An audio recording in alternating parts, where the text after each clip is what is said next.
Good afternoon, everyone. Can you hear? Can you hear? Good afternoon, everyone. I would like to welcome you all to our event today, Powering Resilient Supply Chains Through Planetary Data, Finance, and Digital Climate Intelligence. That's a mouthful. My name is David Greenall.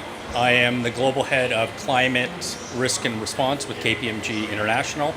And it's my pleasure to be your moderator for today's session. I'd like to start, before we meet our panelists for today, I'd like to start by thanking the government of Singapore for hosting us and hosting this session today. Also the COP30 organizers, as well as the government of Brazil and the people of Brazil for welcoming us to your beautiful country. So today's topic, resilient supply chains in Southeast Asia. Why are we talking about this? Well, no surprise, not news to anyone. The region is highly exposed to physical climate hazards. Think typhoons, cyclones, floods, droughts in certain areas. And all of these have impacts on supply chains in the form of damaging assets, interrupting operations, manufacturing operations, and affecting logistics and supply chain and transportation capacities. And some of those risks are most acute in some of the most developing markets within the region. A recent BIS study estimated that around 15% of corporates operating in the area are exposed to high levels of physical climate risk. And I think it's important when we think about that risk exposure to situate Southeast Asia's critical role in global supply chains and global value chains. And the fact that they have that high degree of exposure as well as relatively low levels of catastrophe insurance protection. All of that leading to vulnerabilities that have potential to cascade globally. Our topic today is on resilient supply chains in the intersection with digital technologies. And we wanted to focus the discussion today on that topic because while digital technologies are not a panacea, they're not going to solve all of the vulnerabilities, they do have significant potential. And in fact, some might argue transformative opportunity to reduce those risks, either before, during, or after an event. Last year, KPMG had the opportunity to partner with IGCC, the International Coalition for Sustainable Infrastructure, on a study on the intersection of digital and infrastructure, and how digital technologies could foster much more enhanced, resilient infrastructures. And one of the key conclusions out of that was that those technologies afford the opportunity, whether it be through enhanced data analytics, enhanced decision making, the real opportunity to bring smart, responsive, and adaptive technologies to foster that kind of resilience. More recently, GIC and Temasek both have come out with studies that have identified the significant business opportunity associated with adaptation-related tech. Upwards of, some estimates, $1 trillion investable opportunity. And when you take all of those factors together, you take the fact of the high degree of exposure locally, the exposure of global supply chains to these events happening in Southeast Asia, as well as the fact that Singapore itself is a global hub for both finance and digital, I think that there's a real opportunity for Singapore to be able to position itself in a leadership position, to be able to foster the integration of these types of technologies into supply chains to ensure the resilience both here and globally. So with those opening comments, I'd like to welcome our first speakers of the day. And with that, I am happy to welcome my colleague Sabrina to the podium, who can make some comments, and then we'll have our first conversation. Thank you.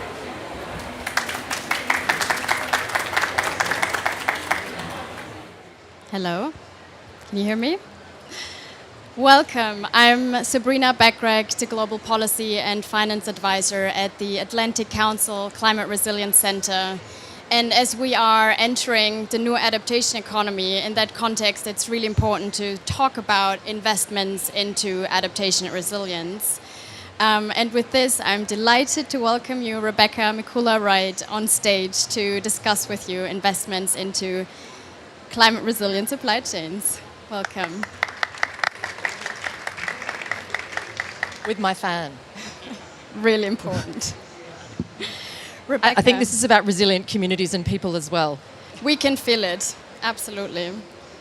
Would you briefly like to introduce yourself and tell us a bit about the interesting work you're doing?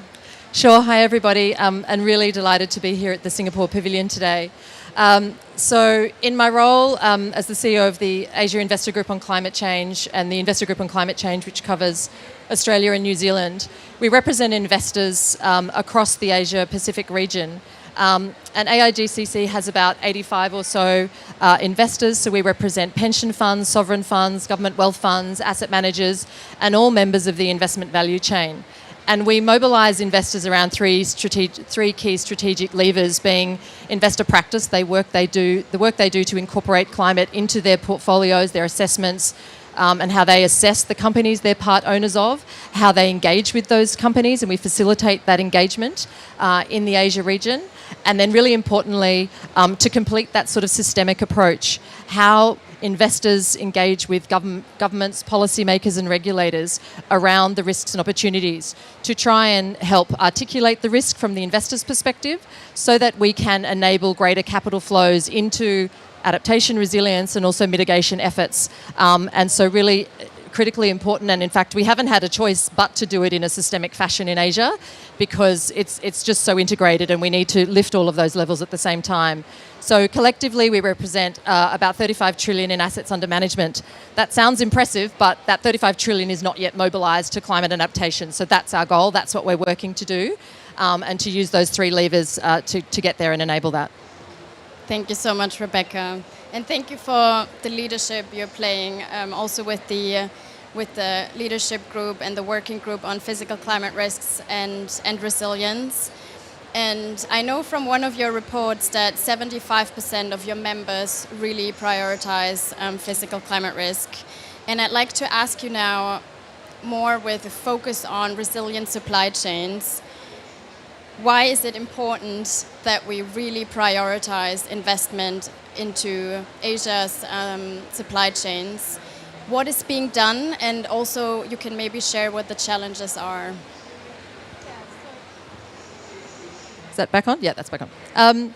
So I think sort of the why, I think we all really understand the why fairly clearly, but particularly in the Asia context, they are extremely prone to the effects of floods, extreme heat, sea level rise. Nobody's immune from all of that really, but I think what we're seeing in the Asia region is these interdependencies that are really heightening the need for more coordinated strategies to protect populations and sustain progress. And so we're really starting to look more into the sort of how these impacts expand beyond national boundaries and how they're impacting trade flows, global supply chains, and also impacts to natural ecosystems and biodiversity. It's not just for one single country like Singapore to look at in a silo. We have to look across the different system across the region. And so to do that, we need more of a comprehensive adaptation response to address these cross-border system risks. And it's really going to require this systemic and collaborative approach of all actors, and it needs to have a multi-jurisdictional approach as well. So the problem is, though, that the response to these transboundary risks and frameworks, they don't really exist at the moment. And so we're not able to, understand what these risks are, let alone finance them and then, enable more resilience across the region. So just to give an example, the University of Oxford did a study and they looked at the impacts to the UK economy of disruption to ports globally. So they're saying that US 2.5 billion per year to the UK economy through ports in the US, South Korea, East and Southeast Asia being the ones with the highest trade risk. And we're seeing also this supply chain shock across natural capital degradation globally, And this is looking at resulting in probably around at least 6% of GDP compared to the baseline to the UK economy alone in the next decade.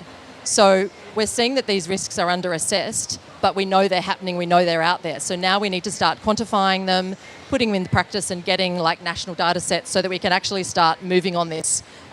So it's all a little bit messy at the moment. I think what's being done right now and some of the areas where we're struggling with this. So investors have already started engaging with corporates as part owners of these companies. And they're asking for greater transparency around their disclosures, how they're managing physical climate risk and the opportunities. But the problem is corporate efforts are very, very nascent in this space. We've only just, we're only just starting this work. There's only just pilots of more detailed investor expectations of corporates are really only just getting underway now. And this all takes time to build those data sets, to build that understanding of corporates. So we expect this to continue. So at AIGCC, we have a number of programs. We're part of the Global Climate Action 100 Plus initiative, the largest global initiative on collective engagement, and it happens to be on climate. And we have 33 odd companies in Asia. We also have the Asia AIGCC electric utilities engagement program, and we've been engaging with these utilities across the region on that. So some of the expectations for companies around this are we're asking for a resilience plan. What are their key actions, key targets, which needs to include what's the type of governments on this to address these risks. And so as I alluded to before, what we're struggling with here is access to data and availability of data. It's really fragmented across corporate risk and the assessments there. And then we've got this value chain asset level piece that's really missing. And so it's preventing actionable strategies, to really try and address this. So we're really at this kind of beginning point of the conversation. Thank you so much, Rebecca. And I'd like to go back a bit to the point that you made about systemic resilience, transboundary risks. And it almost sounds like we need maybe more regional adaptation plans. We don't even have enough national adaptation plans. 64 national adaptation plans have been submitted. Only some of them have fractions of being investable. And I'd like to ask you a bit about how national adaptation plans can be building blocks as well to, as you said, create standards, a universal understanding of how to assess physical climate risks, how to cost projects, etc. So could you share a bit more about the importance of national adaptation plans in that context?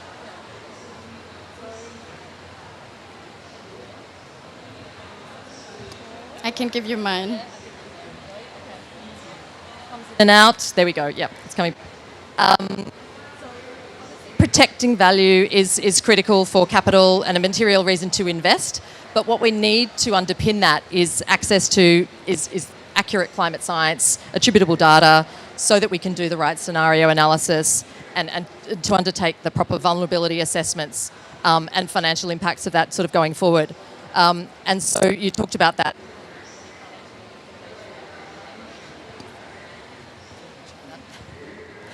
And this needs to work across all actors. So, we're looking at these national adaptation plans and how they can really lay those foundations for the next 20, 30, 40 years. So we have a specific working group dedicated to physical risk and resilience at AIGCC, and we put out some key investor expectations of the national adaptation plans for Asian markets and arguably beyond as well. So some of these expectations include what does that adaptation planning based on scenario analysis need to look like, including specific quantification of risks across sectors, ensuring corporate disclosure of physical risks, of course, but also essentially prioritising communities and these transboundary risks that we talked about, and really starting to create some enabling mechanisms for private sector to be part of these financing strategies linked to adaptation plans. Investors can't plan for this unless they're part of this process. And so I think to get into this, how do we do this? The sector level plans is something, sector plans from national governments is something investors have been asking for several years now, and it is now kind of, after NDCs, probably the next highest priority. What we need to do with those is insert adaptation into those sector plans, which includes targets, everything that goes within that. So, we know there's a data problem, so how do we get that in there? So, there's not sufficient understanding, it's not quantified, and it's not funded by governments either. So we have a number of things we need to tackle. So we need to, get that comprehensive risk across different sectors, transport, industrial, all companies, and how they assess that risks across their value chains. And then what are the sector-specific strategies that they need to look at to address, the vulnerabilities and resilience needs while they're coordinating across different sectors and sort of up and down with different actors. So, for example, urban infrastructure, we might need specific dedicated or augmented flood protection measures. Healthcare facilities, they need to look at their heat-resistant designs, how their infrastructure and workforce supplies, how that's all affected. So every sector has its own, specific examples they're going to need to look at. So we need these national adaptation plans to really emphasise what are the resilience goals for these critical sectors, the targets, and they need to be on par with these sectoral emissions reductions plans. So we've got to build that into the process. And that has to have a whole of government approach, as we can see. Every sector is going to be different, and the interdependencies, I think, of adaptation and resilience are really critical to this, because if we don't count the interdependencies, you're going to have a shopping centre that nobody can get to, even if it's resilient.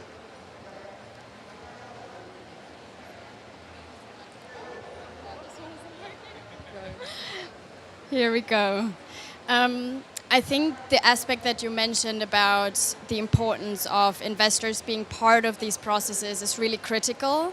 And I think it's untapped to really use also private sector analytical capabilities to do that. We will hear more about that later from one of the panelists as well. I'd like to now, we don't have a lot of time anymore, but I would like to ask you as well about how you work with the government of Singapore on these particular issues of national adaptation and investment planning and how that process works. Thanks. So I think it's how we're working with the Singapore government, but how we're broadly enabling the Singaporean sort of financial institution sector kind of as a whole. So we've been leading investor-led engagements covering some really specific areas. We really need to get into the granularity of hazard assessments, the specific data platforms that are currently available or are needed, sector assessments, as we mentioned, intergovernment collaboration, and the public-private sector sort of needs. I guess, we're also expanding beyond sort of investors that we mostly represent, is really bringing insurers into that conversation as well, which is really critical. And we're seeing some really interesting developments across the region, and we share that across. So yes, we're working in Singapore with the different institutions, but we bring in all those learnings from other markets like Hong Kong, Vietnam, and so on. So there's a great example of Link-REIT in Hong Kong, where they implemented and agreed some resilience measures for a shopping mall, and as a result it lowered their insurance premium. And so they were able to make and justify sort of those increased investments. So you've got this sort of more resilient asset. It might still be asset stranding in that case, I think, and there's another great example of a shopping mall in Vietnam that is, kind of built over a metre above the flood level. They looked at the last 70 years of flood data that they had, and they raised it by over a metre. And so that shopping centre is now a refuge for the community, for parking. They've done all the basement facilities, all the electricity generation. They can supply food and community. So that's become a critical hub for the local community in times of flooding, and people know they can go there. So some really interesting examples that are already happening today of where you're building that resilience. It's better for the the assets themselves, the community around them, and then you've got to deal with the interdependencies around, other roads around, are they even accessible for people to get there? In some cases they are, in some cases they're not. So that's sort of some of the things that we need to look at. Thank you, Rebecca. I think the example with the shopping mall is really powerful because, as you say, it's also a place where people can go, and with increasing heat, there are actually also examples of cities providing maps where people can go to cool, and even if it's supermarkets. And I also want to highlight again the point that you made about if an asset has integrated adaptation solutions that can lead to lowering supply insurance premiums. And I think that's a really important aspect, and where the incentives can be really turned around. I think we are at time now. Thank you so much for this interesting discussion. Yes, I wanted to give you a final opportunity to round your thoughts up. I think really this is just a call to action, this is a really underdeveloped area. There's been a lot of focus on kind of green finance, and adaptation has been more focused on sort of the banking side of things and kind of a bit more bottom-up approach.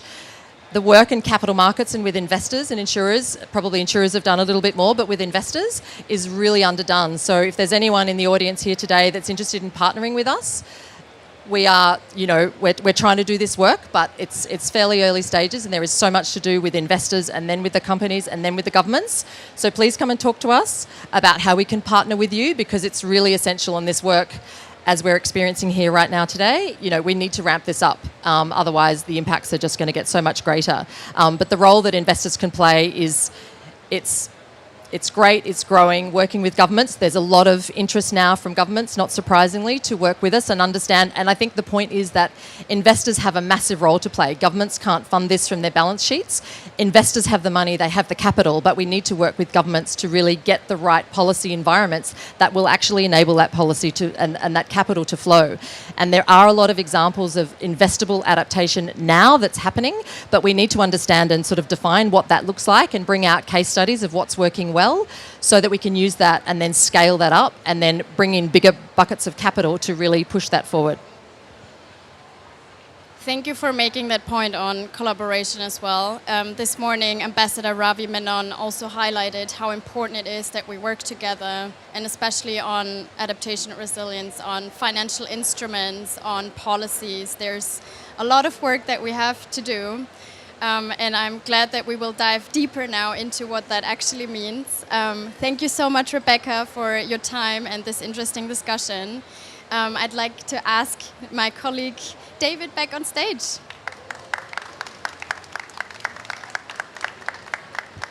Thank you, Sabrina. Thank you, Rebecca, for those comments.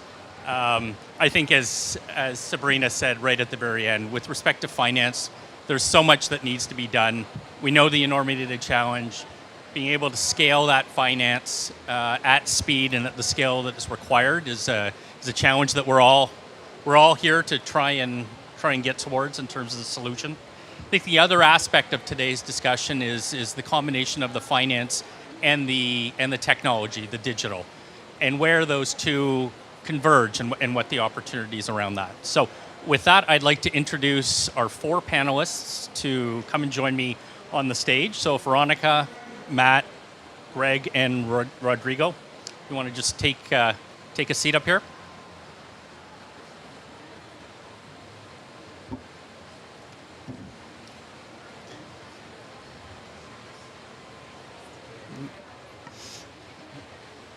Hello.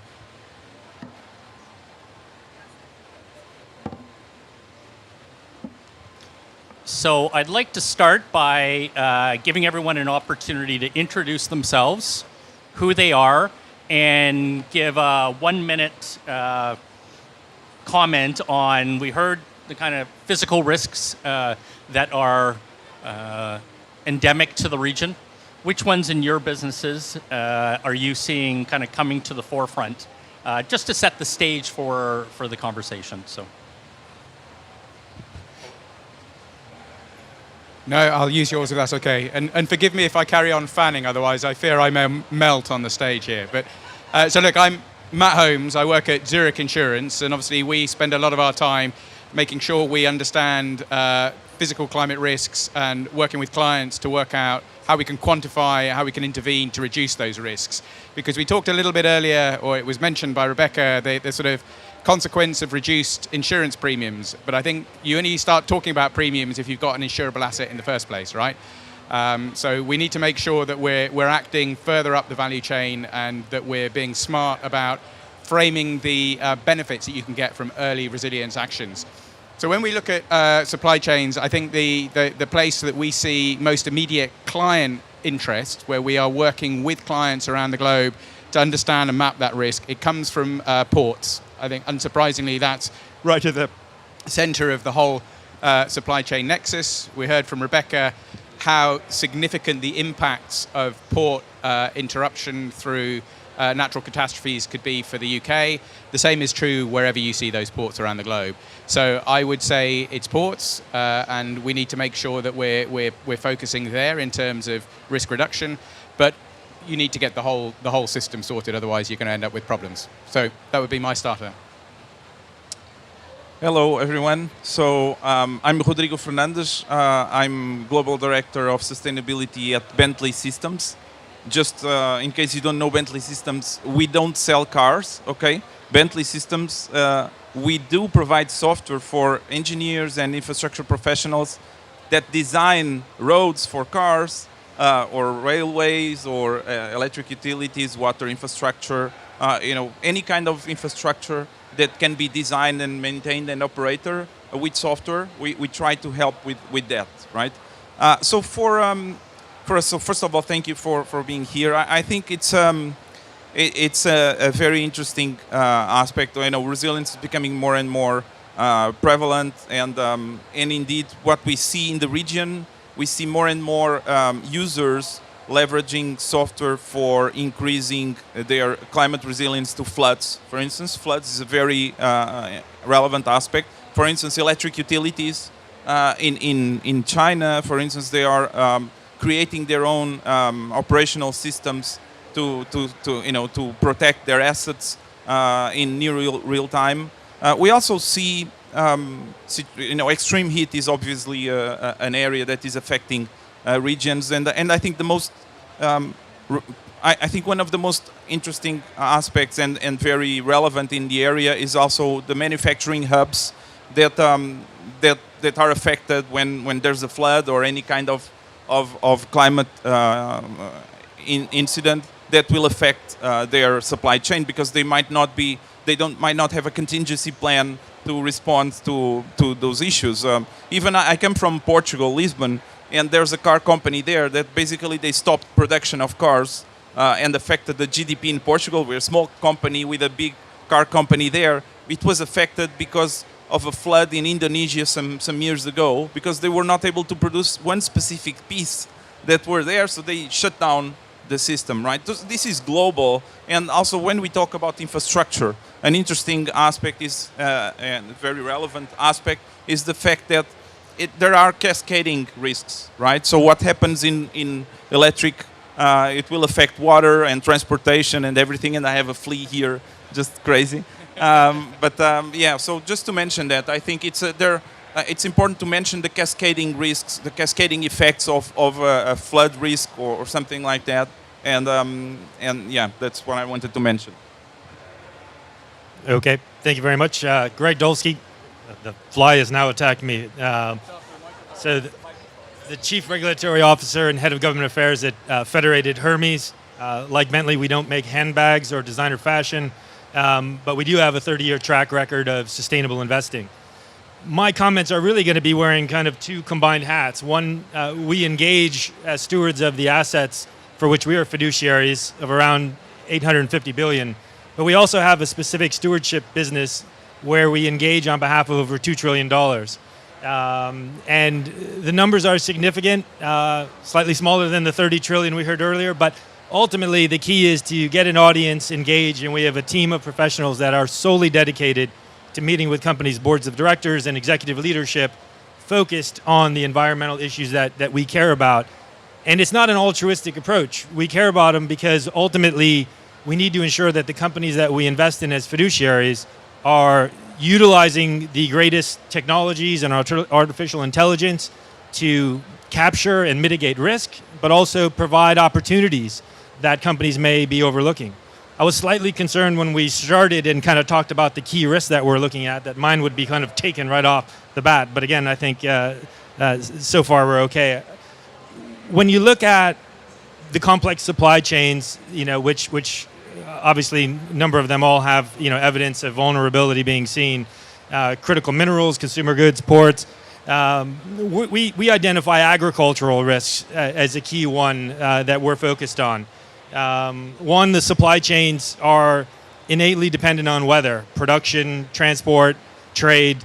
They're all potentially subject to the risks of adverse climate. There's complexity of diverse crops. There's dispersed nature of production.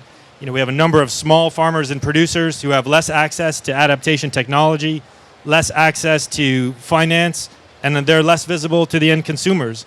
And all of that means, from an investor perspective, that our portfolios would ultimately be taking on increased exposure to commodity price volatility and risk. Hi, everyone. I'm Veronica Nyan Jones with IFC. We are the private sector arm of the World Bank Group. And so our mission is to reduce poverty on a livable planet. I'm not stuttering. I'm actually emphasizing that point. And we are the largest private sector actor focused on development globally. So last year we delivered $25 billion in climate finance and about $4.3 billion in adaptation finance, which is really us scratching the surface because a lot of our investments we're not tagging properly as adaptation and resilience the way that they are. So we expect that to grow quickly. I wanted to also share, so in East Asia Pacific, for us specifically, the focus, our priorities are job creation, energy transition, and digital transformation, which basically all require functioning, resilient supply chains. So last year in FY25, we also delivered $18 billion in trade and supply chain finance. And I look forward to having more time to talk about that today. But what we see as the greatest material risk to our investments, I agree with what all of the gentlemen before me have said, but it is people. It's people. And if you're in this room, you understand what I'm talking about. Nobody can work if they're healthy and they can't get to the office because their roads are flooded out. And so while I always appreciate my partners' focus on infrastructure and finance, what I like to say specifically when we talk about supply chains and SMEs is they're not going to need access to finance and they're not going to need digital tools unless we teach them how to adapt to the new climate world. Thank you. Thanks so much for that, Veronica. And just to, is this coming through? Is this coming through? Yeah? Okay.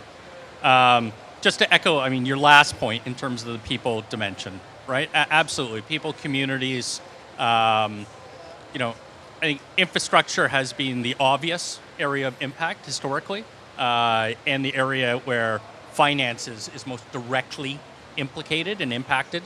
But certainly the people dimension is a critical highlight aspect of that.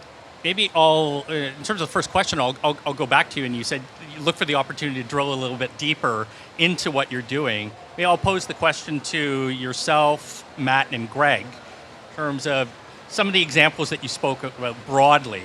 Maybe elaborate a little bit in terms of some of the work that you're doing in terms of a key project or something. Perfect, thank you. So, I mean, we all know that particularly in East Asia, SMEs represent, I think, almost 98% of business in East Asia Pacific, and they're providing 68% of the jobs.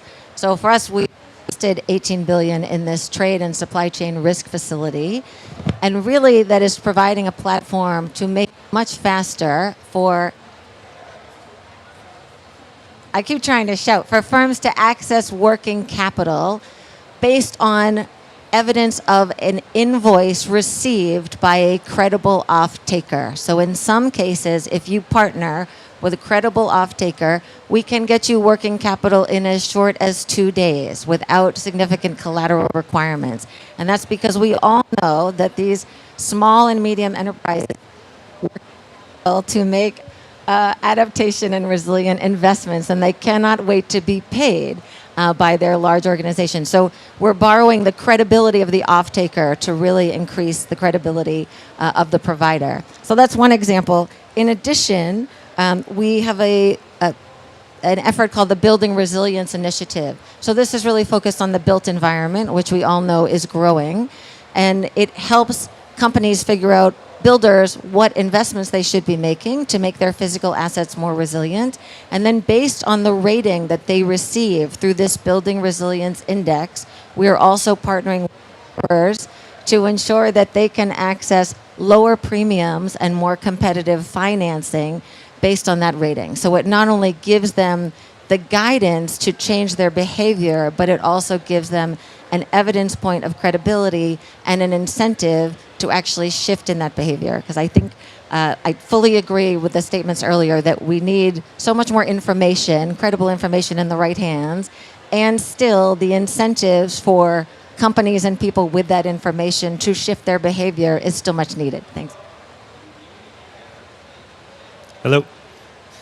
So really, I think I have a couple examples of some engagements I'll go into a little bit later. But I think from an investment perspective, as a fiduciary and an engagement team, obviously we want to drive capital in an impactful manner at scale. And we talk about data and needing the information. And I think that's ultimately critical in order to be able to price risk and determine, what is appropriate, what companies are actually going to have the growth potential to address and be prepared for the risks of climate change, which we're certainly experiencing. So when we look at things like the use of artificial intelligence and digitalization and all of the fast-moving technologies that are out there, I think it's critical to see how companies are utilizing those to identify risks, maximize opportunities. If they're not, why? Consider the governance of those companies. And then ultimately, when we engage with these companies, take what we learn through the engagements in terms of best practices and share that information with other companies who could then benefit from hearing what others are doing. Then what we need to do from an investment perspective is actually translate these actions by the companies in a climate positive way to the financial statements to show and illustrate why companies that are making these impactful decisions are actually credible, worthy investments. Again, it's not altruistic. We can't do that as fiduciaries, but Federated Hermes has recently patented a financial connectivity model where through the use of technologies, we're able to track through the balance sheet and the disclosures positive environmental actions directly correlated to lines on the balance sheet. And I think that's critical for us to justify what we're doing as stewards of the assets that we're engaging on behalf of. Thank you. And I'll turn to talk a little bit about the insurance view on that data question, because I think it's absolutely fundamental. If we don't get smarter at how we quantify the risk, we quantify the opportunity to reduce that risk, then we're not going to get investors interested. Certainly not investors like Zurich, which is an institutional investor with a very, very conservative outlook. I mean, we are looking after other people's money that they're going to need to pay for their pensions. We're not taking a lot of risk with that. So what does that look like in the insurance world? Well, we sit on 150 years worth of data around not just where natural catastrophes are likely to happen, but what losses look like when they do. And we've used that to inform our underwriting processes throughout that time.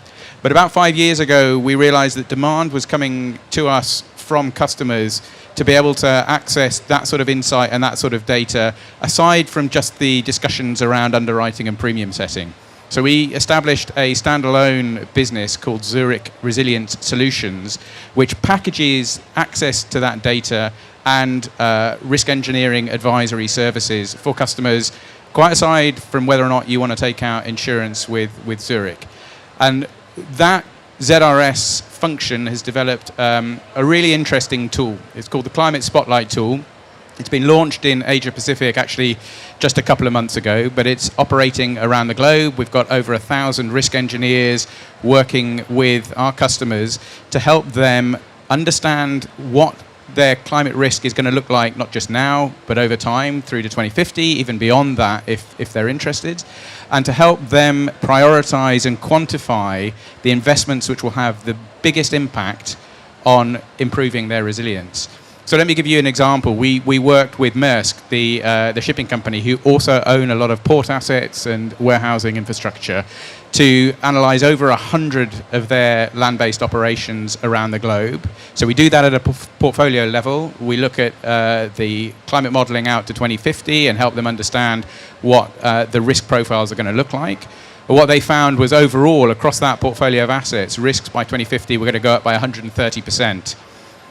So then, okay, that's great. You've got a problem. The question is, well, what do we do about that? What's the opportunity to get ahead of that risk? And there we went into deep dives on a number of their locations, which we had assessed being most exposed to climate risks, and worked with them in detail to understand exactly what investments would reduce that risk materially. And we know that when we do that, particularly when we're looking at flood risk, the kind of reduction you can get in risk from fairly simple interventions is significant. It's a 1 to 10 return, at least, on investment. It makes absolute sense, but you need to be able to quantify it, and we need to be able to scale that data up beyond individual private sector clients. I mean, Maersk has the scale, the pockets to be able to finance that sort of assessment, but we need also to be doing that alongside public sector, we need to be feeding into development of adaptation and resilience planning at a regional and national level. So I think the one key message from me is that a lot of the data, I think, could be generated very quickly. I think insurers, not just Zurich, have the modeling capability and the risk engineering capability to do that. We have developed the tools, so they exist within the private sector. It's a question here of connecting the dots and making sure that the demand for that data, the awareness that data is available is there. So I'll stop there. Excellent. Thanks for those comments. And I think things that jumped out at me. You made the comment, Matt, about effectively getting smarter, right? Yeah. We have a lot of data. We have tools. We have technologies. They're existing with different players. There's a connectivity issue across players in terms of sharing access to that. But I think also, Greg, you raised what you characterized, I think, as a challenge, right, for your financial counterparties in terms of how are they using these types of advanced technologies to be able to help with their resilience. And I think that leads to Rodrigo.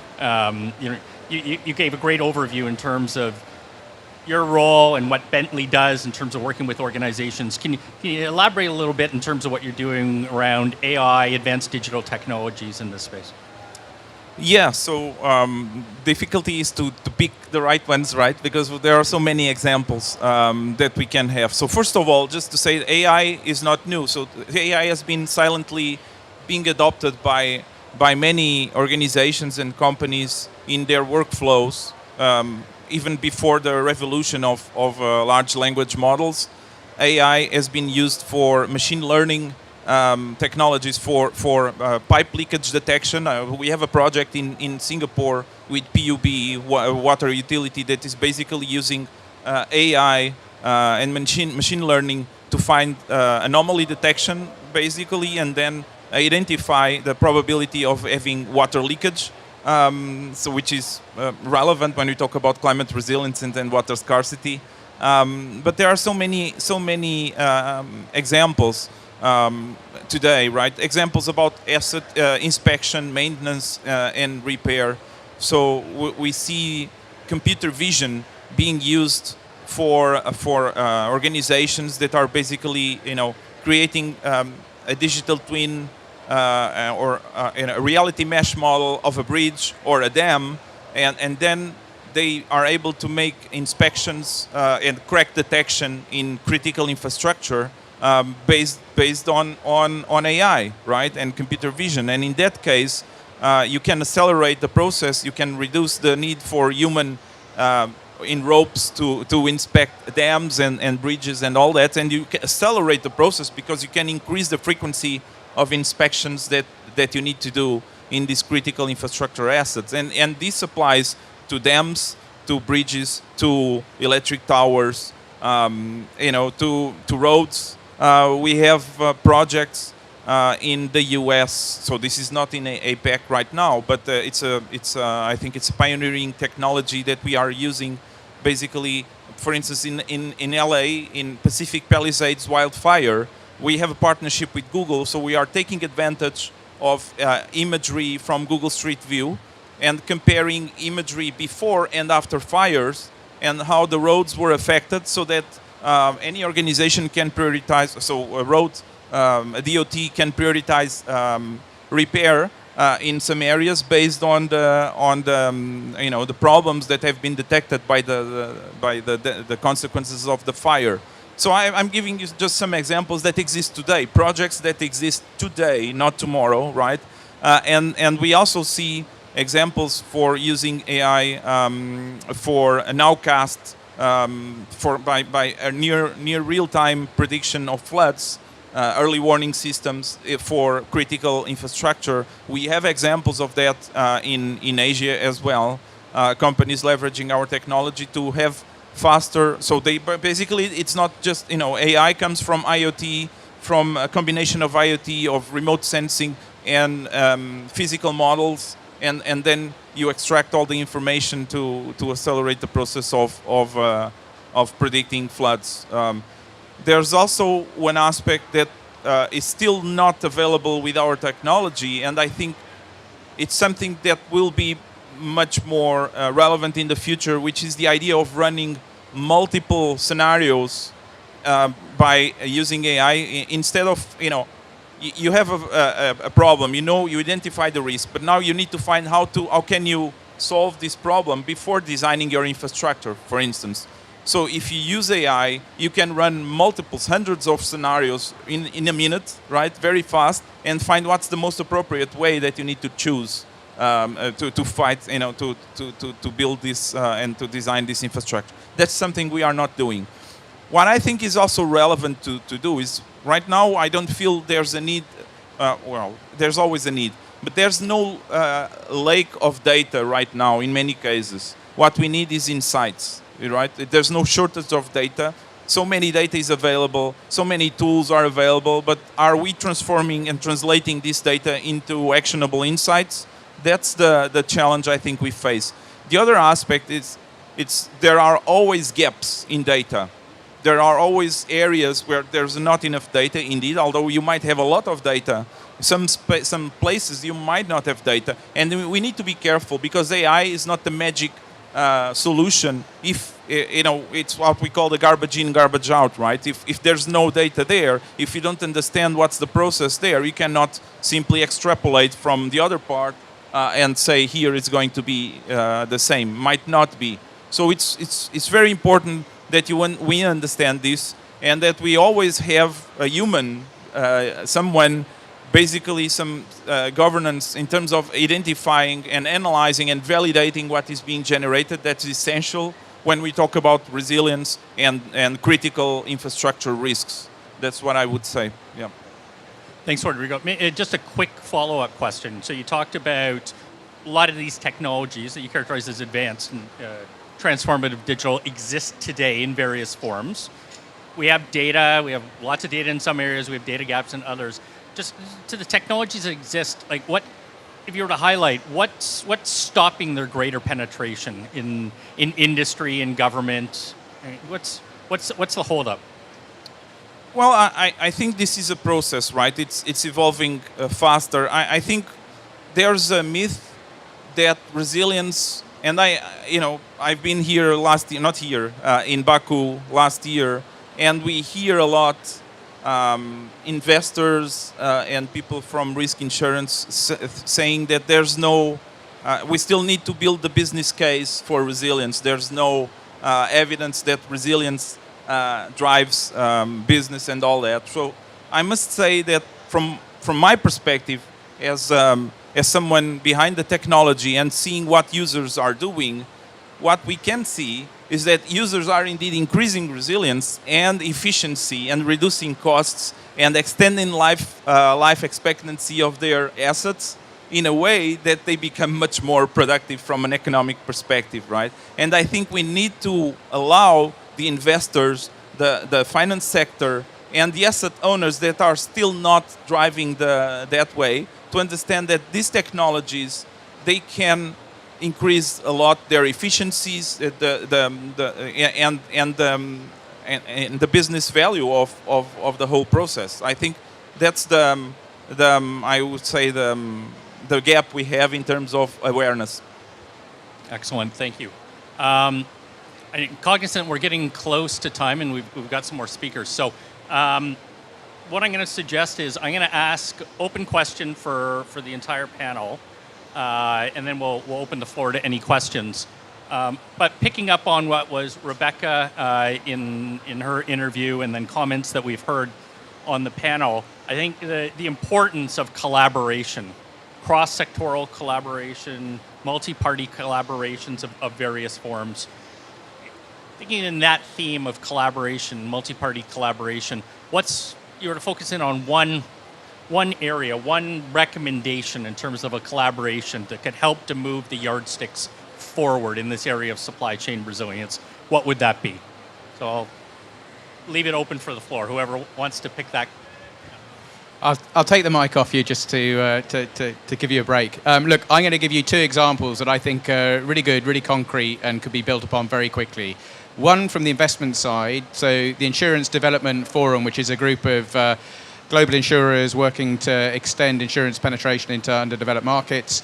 working with the Asian Development Bank to support Pacific Island states in terms of helping them build capabilities to map, understand what resilience means, what it looks like in terms of their own planning for adaptation in the face of changing climate.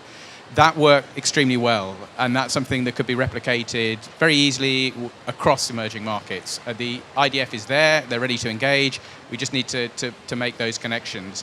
And then in terms of actually driving investment into resilience projects, again, through the IDF, a group of insurers sat down with Bachrach and defined upfront the criteria, the shape of a fund that would allow us to put our funds into resilience projects. So you start at that design stage. It's a collaboration between the asset manager, between the asset owner, and you've got a 380 million fund on first close. Fundraising is continuing, and that money is being deployed into a whole range of projects, whether it's from mass transport to hospitals, but full economic societal resilience across emerging markets and states that need it. Again, it's there, it's a model that could be scaled very easily. So I think that there's opportunities if we grasp them. I would love to build on that. First, I just want to say, anyone who's interested, the BRI, Building Resilience Index work, was with QBE Insurance and Marsh Singapore. So there's a local example if you want to learn more. And I'm in the Singapore Pavilion. I have to talk about FAST-P. I have to give a shout out to the Monetary Authority of Singapore, Temasek, and all the partners. This is the adaptation COP, but it is also the implementation COP. So a lot of people make big announcements and they don't follow through. And last year in Baku, they announced the FAST-P infrastructure investment program. But now we can happily share that the Green Investment Partnership with IFC and many partners just reached, it's the first of the 3 funding pillars to reach first close in September 2025 with $510 million committed to resilience and adaptation. And I just think it's very important that we follow up on the commitments that we made last year and we let people know, and this is a particular example of collaboration because it's blended finance between public and private capital intended to be catalytic to move in the direction to support water, energy, and renewable energy, and also transport and ports adaptation and resilience. And then excitingly, we're working with Bachrach on trying to build the next one to close on hard-to-abate sectors with a focus. And lastly, another example from the World Bank Group is AgriConnect. So it's another place where governments and private sector and digital solutions are coming together to ensure that at a country level, we develop country platforms where smallholder farmers can get the information and the support and the access to capital that they need to finally access bigger markets and create jobs and value-adding supply chains locally. Thank you. You know, I think as a representative of the only financial firm that actually was in Paris in 2015 and identified very early on that you needed to consider all material risks when you operate your portfolio, including climate risks, which are obviously why we're all here today. I think one of the messages why we're here at COP in scale across Rio, Sao Paulo, and Belém as an organization, and a lot of others maybe have scaled back, not obviously those in the room, is ultimately belief that we're in a new world, a new economy. And I think ultimately it's no longer a discussion of, debating sustainable investing versus non-sustainable investing. It's just investing. If you fail to consider these risks, you are not doing your fiduciary duty. I head up our government affairs team, and with that, we have worked collaboratively across the US and different administrations, across Europe and in Asia, trying to get global consistency on some of the regulations so that we can help companies streamline the data that they're required to provide. And I think we need to ensure that the data that is being provided is data we need. And I think if we can build in that efficiency, then ultimately all of this desire to drive capital at scale, it will happen. It just is a matter of we need data, we need to use the data, and then ultimately we need companies to utilize these technologies because failing to do so is not smart. And we need investment firms to incorporate these risks because, again, failing to consider these is not smart. Yeah, so I think that's right. I think the collaboration needs the right information at the right time, at the right place. And I think you cannot collaborate if you don't share the same map of risk, right? It's an aspect when we talk about supply chains or about different partners and stakeholders. They need to share the same risk model. They need to talk the same language around their risk. Otherwise, what is a risk for you, it's not a risk for me, and then we cannot understand ourselves, right?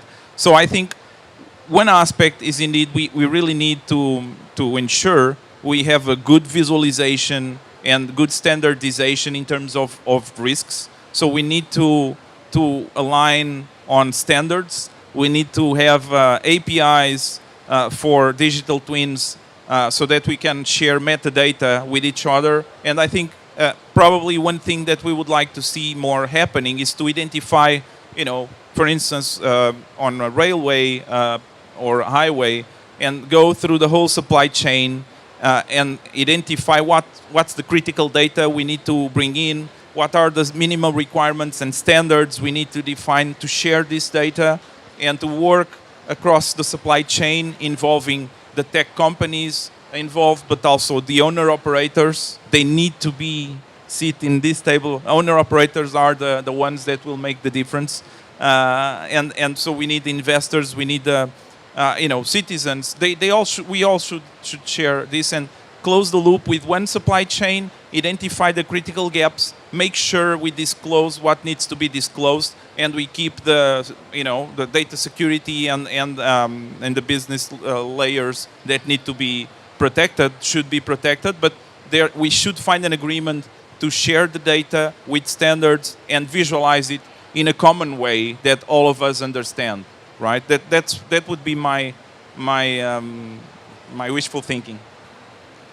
Thanks for that. And from my perspective, I often think about this. It's kind of really all the comments can be encapsulated in the concept of a whole society approach to resilience, right? Which is very much embedded within the Sendai framework, which is a parallel agreement to the Paris Accord. I believe we have a few minutes for questions from the audience, and then we'll hear from Loretta from UNDRR, who will close us out. So, any questions?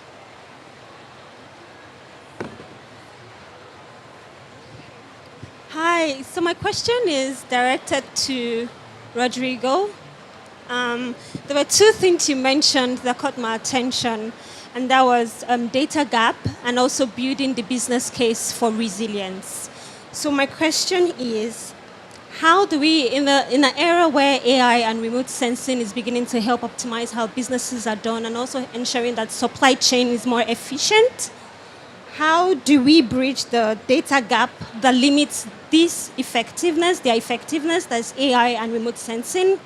And also, how can stronger ecosystem strengthen the economic case for investment values? Okay, not sure if I understood the whole thing. I'm sorry because I'm struggling to hear. But the business case around the business case, I think we need to start probably think big, but start proving small, proving fast, and scale fast, and find small areas to do the pilots, and then you scale up fast, right? So in many cases, there's already data there that you can use to create insights and to build the business case. We have examples of companies, for instance, talking about water scarcity that can affect a whole supply chain. If you identify water leakage and if you solve the problem, you immediately reduce the money that a water utility spends to treat water, because basically if you have a leakage, you're losing the water that you treat, that you pump. It's going. It's the name says it all. It's non-revenue water that you're losing. So non-revenue water, it means water that you basically don't generate revenue. If you reduce the non-revenue water, you immediately increase revenue. You spend less energy, and you ensure that water scarcity is better, right? So, for instance, if you go to a DOT that is managing a rail or a road, if you have to do inspections, which are increasing with more floods, with more extreme heating, because it is creating more deformations and more structural integrity problems in pavements and all that. If you can increase frequency using AI and technologies, basically you're saving money to operate and to do all this. And we need to bring these numbers on and to tell stories around these innovators that are creating this. I think in the past we focused a lot on science. I'm a scientist as well. I know I worked on research for so many years, but the problem, I think what will make the difference is to tell the stories, is storytelling. That's what is going to make the difference, right?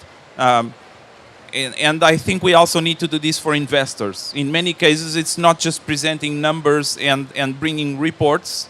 In many cases, it's telling the stories, explaining what's happening in specific cases so they can really understand how these asset owners are extending lifetime expectancies of their assets, how cities are, for instance, improving response to climate change, like Singapore that created a national inventory of all their facilities and green infrastructure using a digital twin with drones collecting images and cars with LiDARs. And so basically they mapped all their green infrastructure. So now they identify how they can better manage it, how they can better solve this. And we need to tell the stories about this so that then in many cases people are smart. If you go to an investor, you explain this. In many cases, they don't need a lot of numbers there. They can immediately find out, oh, okay, so this is already possible. Is this already being done? Oh, okay, maybe this is a business opportunity. Any other questions from the floor?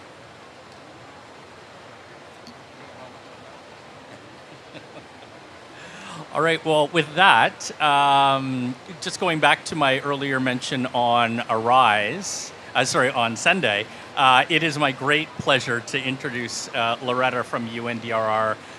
One of my additional hats that I wear is I sit on the global board of ARISE, which is the Private Sector Alliance for Disaster Risk Reduction, and is the platform to activate private sector action on resilience. So very pleased to have Loretta here to close us out today. Thank you very much. Yes, it was a wonderful panel, and much of what I heard was really music to my ears. And the reason for that is because we really understand at UNDRR that supply chains are critical risk systems, and that resilience needs to be built through shared responsibility. That's what you were talking about today. So the Sendai Framework for Disaster Risk Reduction is the global blueprint on how to reduce a disaster risk. And the good news is that over the past years, we are seeing a decrease in mortality from extreme weather events. But what we are also seeing is an increase in economic losses, and we estimate that's an annual loss of around $2.3 trillion through direct and indirect impacts of disasters. And for us to overcome this, we need the private sector to be really engaged in disaster risk reduction and adaptation. We really need to understand the business case for adaptation. And within this, modern supply chains are really the arteries of our economies. And when they break, food, medicine, humanitarian assistance, aid, it stops flowing. We saw this vividly in Japan in 2011 when one damaged component factory after the Tohoku earthquake halted car production worldwide. And Japan responded to this by a partnership between government, industry, academia, mapping supplier networks, and embedding risk assessments into national disaster planning. There are other examples as well. In East Africa, the Regional Climate Center, ICPAC, is working with governments and logistics companies to deliver seasonal forecasts that guide transport decisions, and that's before floods strike. So these examples really remind us that governments, businesses, and regional bodies must plan together, not in silos, for multi-hazard supply chain risks. So our recommendation is that we treat supply chains as critical infrastructure under the Sendai framework. And this means that we map where they are. They're included in our risk maps, that we establish joint public-private resilience audits and cross-sectoral coordination mechanisms that link trade, transport, and disaster management agencies with major industry partners. The other element that for us is very important is that we move from reaction to prediction. Most of the resources that are spent on disasters right now, the vast majority goes into post-disaster work. But we think through data, through innovation and inclusive partnerships and improved early warning systems, we can really focus more on ex-ante work, so work before the disasters occur. And I would like to remind us all of the Early Warnings for All initiative. This is an initiative established by the UN Secretary General to protect every person and every business from extreme weather events by 2027. So it's a hugely ambitious initiative. But we know that in the face of climate change, it's a critical initiative. Early warnings save lives.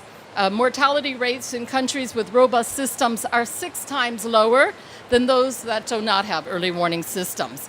But they can also help save economies, preserve economies, when supply chains and businesses are included. We have good examples. We heard about Maersk today. It's also working with tech firms to use AI, for example, to forecast port closures. There are other examples of where data innovation is supporting early warning systems. But they're working because of partnerships with data. So we're working closely in the Early Warnings for All initiative, for example, with Google, that's making available flood forecasting for countries as an open source. We're working with Microsoft to map out connectivity in countries so that national governments are able to see where we have cell broadcasting to reach populations.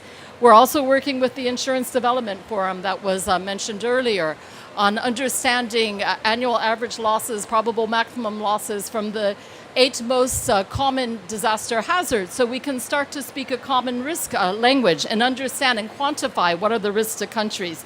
And this helps incentivize governments and others to invest in early warning systems. So the Early Warnings for All initiative provides a platform that really would allow the private sector to become more fully engaged in early warning systems. But right now, we're not seeing the level of engagement that we think could be really relevant. So we really would like to see how can we work more with industries, with companies, to ensure that they are working with the government institutions on early warning systems. My third point is that we will be building resilience through diversification, local innovation, and inclusive collaboration. So we believe that resilient supply chains are diverse, they're decentralized, and they're adaptive. And they really they thrive on strong partnerships across sectors and scales. At UNDR, we've identified supply chain resilience as a key area of cooperation with the private sector. And we've been working with the University of Waterloo Climate Institute to develop very practical tools for business leaders to identify shared risk from climate extremes and multi-hazard threats. And through this work, we've been identifying persistent barriers that we see. And one is the fragmented coordination and weak data sharing, which we heard about today. But also, often in companies, there's a lack of clarity sometimes in where responsibility for climate and disaster risks lie. There's often a lack of engagement with the relevant government institutions, as I just mentioned before. But too often we see short-term finance models that focus on the short-term profits and discourage investment in longer-term resilience building. And then finally, uneven capacity across supply chains, where the smaller actors in the supply chain, they lack the skills, the support, there's no shared roadmap across the supply chain. We think it's necessary that all stakeholders benefit, especially what you might call the weaker links. And some of the SMEs in particular are very highly vulnerable. We know that 40-50% of SMEs will not survive a major disaster event. And so we're working to help develop business continuity plans, for example. So just some closing thoughts. If supply chains are the veins of our global economy, then resilience is the oxygen that needs to be put out there in order to keep them alive. But that oxygen only flows when partnerships do. And this is where the governments, the private sector, the scientists, and communities need to work closer together to anticipate the risk, to share the data, ensure that the data leads to insights, as we heard, and co-invest in preparedness and early warning systems. So as we look ahead, I would like to acknowledge the leadership of our partners, the Atlantic Council Climate Resilience Center, KPMG, a RISE member working with UNDR to identify 100 investments for adaptation and resilience. I think this is an important piece of work so that the private sector knows where they can invest for resilience. And of course, our host, the government of Singapore, whose commitment to digital innovation and financing is helping to strengthen the resilience of supply chains globally. So I am looking forward to working with you all to continue moving forward and to commit to the partnerships that connect foresight with action, making resilience not just a goal, but the way we do business. Thank you very much.